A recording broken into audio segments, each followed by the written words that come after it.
नमस्कार साथियों, स्वागत है आप सभी का मेरे इस YouTube प्लेटफॉर्म पर। दोस्तों, आज हम देखने वाले हैं हिंदी के महत्वपूर्ण 20 प्रश्न, जो कि आप किसी भी गवर्नमेंट एग्ज़ाम की तैयारी करते हैं और उसमें हिंदी पूछी जाती है, उसके लिए काफ़ी इम्पोर्टेंट हो जाता है। दोस्तों,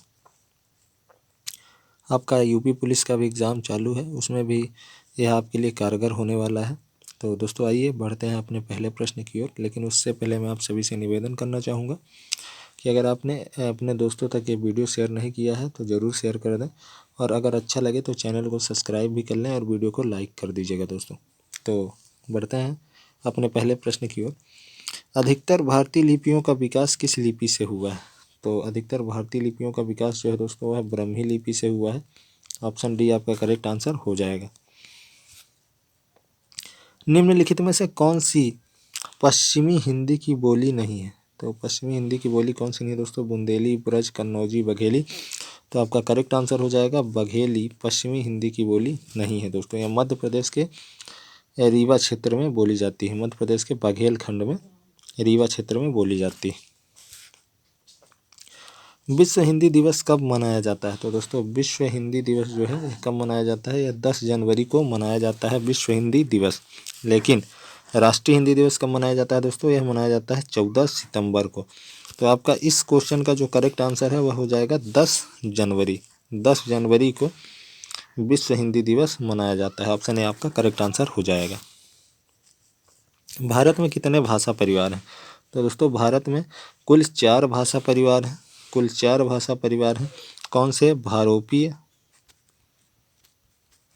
पहला हो गया भारोपी, अपनी हिंदी इसी भाषा परिवार में आती है। दूसरा है दोस्तों द्रविड़, भारोपी, द्रविड़। तीसरा है दोस्तों आस्ट्रिक, लिखने में थोड़ी सी प्रॉब्लम है दोस्तों। और चौथा कौन सा है? चीनी तिब्बती। चीनी तिब्बती। तो यह 4 भाषा परिवार हैं। विश्व में कुल 12 भाषा परिवार हैं दोस्तों, जिसमें से 4 भाषा परिवार अपने यहाँ पे हैं। तो आपका करेक्ट आंसर इसका क्या हो जाएगा दोस्तों? करेक्ट आंसर जो है क्या हो जाएगा? ऑप्शन ए करेक्ट आंसर हो जाएगा। दयानंद में कौन सी संधि है? तो दोस्तों, जो दयानंद शब्द है इसमें कौन सी संधि है? तो इसमें दीर्घ संधि है। दीर्घ संधि की पहचान क्या है दोस्तों? इसमें 2 समान ह्रस्व या दीर्घ स्वर होते हैं। 2 समान ह्रस्व या दीर्घ स्वर होते हैं। जैसे छोटा बड़ा हो गया, तो इसमें से बड़ा हो जाएगा, बड़ी ई प्लस छोटी ई मिलके बड़ी ई बन जाएगी। तो इस प्रकार ये पहचान है दीर्घ संधि की। बढ़ते हैं अपने अगले प्रश्न की ओर। संस्कृत में कितने उपसर्ग होते हैं दोस्तों? तो आप सभी जानते हैं कि संस्कृत के ही उपसर्ग जो है वह हिंदी में भी प्रयोग होते हैं दोस्तों। तो जैसा कि संस्कृत में कुल कितने उपसर्ग हैं? तो 22 उपसर्ग हैं। ऑप्शन ए आपका करेक्ट आंसर हो जाएगा।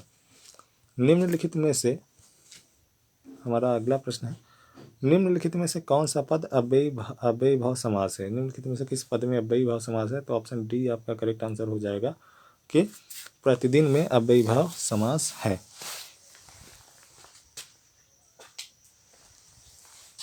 अव्ययी भाव समास में की पहचान क्या है दोस्तों? कि जो अव्ययी भाव समास है, अव्ययी भाव समास में जो इसका पूर्व पद होता है दोस्तों, वह अव्यय होता है या उपसर्ग रहित होता है। अव्यय होता है या फिर उपसर्ग रहित होता है।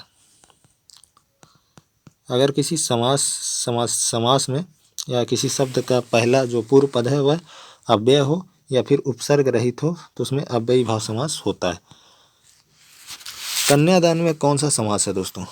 तो कन्यादान जिसका उत्तर पद प्रधान हो दोस्तों, पूर्व नहीं, उत्तर पद प्रधान हो, यानी बाद का पद दूसरा पद प्रधान हो, उसमें तत्पुरुष समास होता है। कन्यादान में बाद का पद जो है वह प्रधान है। कन्या का दान, तो दान करना, यह पद यहाँ पे इसमें ज़्यादा जोर पड़ रहा है, इसलिए यहाँ पे तत्पुरुष समास हो जाएगा। ऑप्शन ए आपका करेक्ट आंसर है।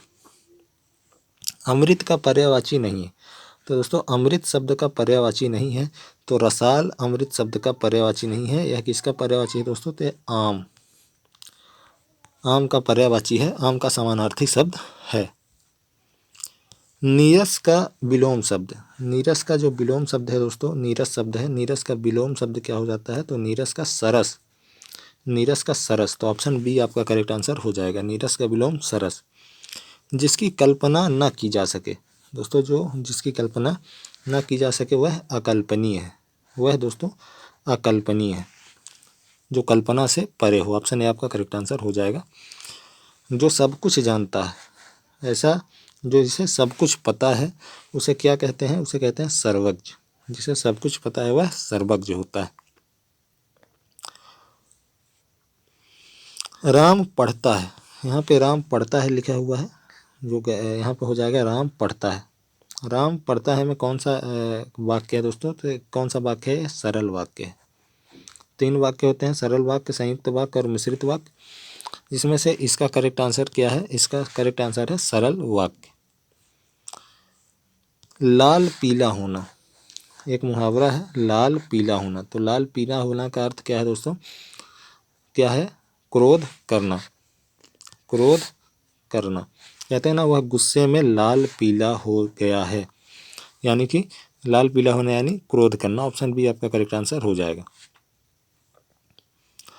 यह भी एक मुहावरा है दोस्तों, आपने सुना होगा जरूर, ऊंट के मुंह में जीरा।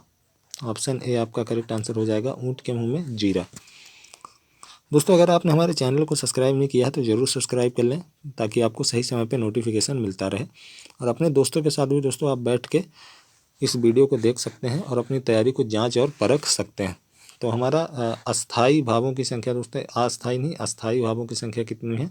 अस्थाई भावों की संख्या 9 है। रसों में अस्थाई भावों की संख्या 9 है। तो करेक्ट आंसर ए हो जाएगा। छंद का सर्वप्रथम उल्लेख कहाँ मिलता है? जो छंद है दोस्तों, छंद आप सभी जानते होंगे। छंद का उल्लेख सर्वप्रथम किसमें मिलता है? जो प्राचीन वेद है हमारा ऋग्वेद, सर्वप्रथम ऋग्वेद में छंद का उल्लेख मिलता है। ऑप्शन ए आपका करेक्ट आंसर हो जाएगा। चरण कमल बंदो हरिराई, चरण कमल बंदो हरिराई में कौन सा अलंकार है? तो इसमें दोस्तों रूपक अलंकार है। ऑप्शन सी आपका करेक्ट आंसर हो जाएगा। यदि सही दिशा में परिश्रम करोगे तो अवश्य सफल होगे। इसमें दोस्तों आप सभी को पता है, जिसमें शर्त रखी गई हो उसमें कौन सा वाक्य हो जाता है? वह सही मिश्रित वाक्य हो जाता है। ऑप्शन सी आपका करेक्ट आंसर हो जाएगा। तो दोस्तों आज का हमारा अंतिम प्रश्न है कि रसों का राजा किसे कहा जाता है? रसराज किसे कहा जाता है दोस्तों? तो रसों का राजा श्रृंगार रस है। कहा जाता है कि इसी रस से सभी रसों की निष्पत्ति हुई है। तो दोस्तों ये थे आज के हमारे 20 प्रश्न। मिलते हैं अपने नेक्स्ट वीडियो में, तब तक के लिए बहुत बहुत धन्यवाद दोस्तों।